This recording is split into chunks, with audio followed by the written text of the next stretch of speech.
Middle east के दो देश इस वक्त युद्ध के मुहाने पर आ खड़े हुए हैं।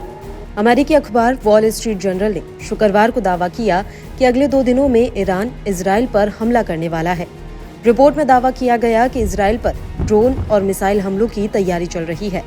ऐसे में भारत, अमेरिका, फ्रांस समेत 6 मुल्कों ने अपने नागरिकों के लिए ट्रैवल एडवाइजरी जारी कर दी है और दोनों देशों की यात्रा करने से बचने को कहा है। ईरान के इजराइल पर हमले के कई वीडियो सामने आए हैं, जिसमें हमले का खौफनाक मंजर साफ दिखाई दे रहा है। वहीं दुनिया भर के देशों की नजर अब इस नई जंग पर है। दुनिया के कई देशों ने हमले को लेकर अपना रुख साफ कर दिया है। कई देश इजराइल की मदद के लिए उसके साथ खड़े हैं, तो वहीं कई देश ईरान का समर्थन कर रहे हैं।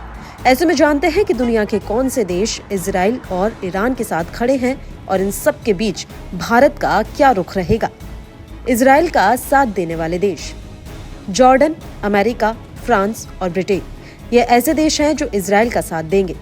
जॉर्डन की एयरफोर्स ने तो ईरानी ड्रोन और मिसाइलों पर हमला किया और उन्हें मार गिराया।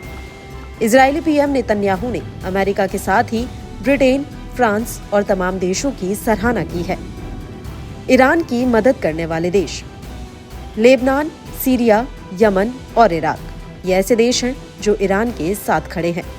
इन देशों ने ईरान को अपना एयर स्पेस इस्तेमाल करने दिया।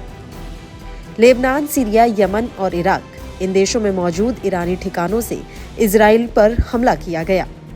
ईरान की मदद के लिए इन देशों ने साथ में अपने मिसाइल भी दागे। वहीं सऊदी अरब, टर्की और इजिप्ट ने अमेरिका को अपने एयरबेस इस्तेमाल करने नहीं दिया। मुस्लिम देशों के अलावा भी कई ऐसे देश हैं जो ईरान के साथ इस जंग में खड़े हो सकते हैं। इन मुल्कों में सबसे बड़ा नाम रूस का है, जो ईरान का सहयोगी है। रूस उस हर मुल्क के साथ खड़ा होता है जिसकी दुश्मनी अमेरिका के साथ रही हो। ईरान और अमेरिका की दुश्मनी किसी से छिपी नहीं है और यही वजह है कि रूस तेहरान को सपोर्ट करेगा। यहाँ सबसे बड़ा सवाल उठता है कि अगर जंग छिड़ती है तो भारत का पक्ष क्या रहेगा। भारत उन मुल्कों में शामिल रहा है जो हमेशा से जंग के हालात में तटस्थता की नीति अपनाता है। ऐसा ही इस युद्ध में भी देखने को मिल सकता है। भारत के इजराइल और ईरान दोनों ही मुल्कों के साथ अच्छे रिश्ते हैं, जिन्हें वह जंग के हालात में बिगाड़ना नहीं चाहेगा। अगर जंग होती है तो भारत तटस्थता के रास्ते पर चलते हुए दोनों मुल्कों से शांति बरतने की अपील कर सकता है।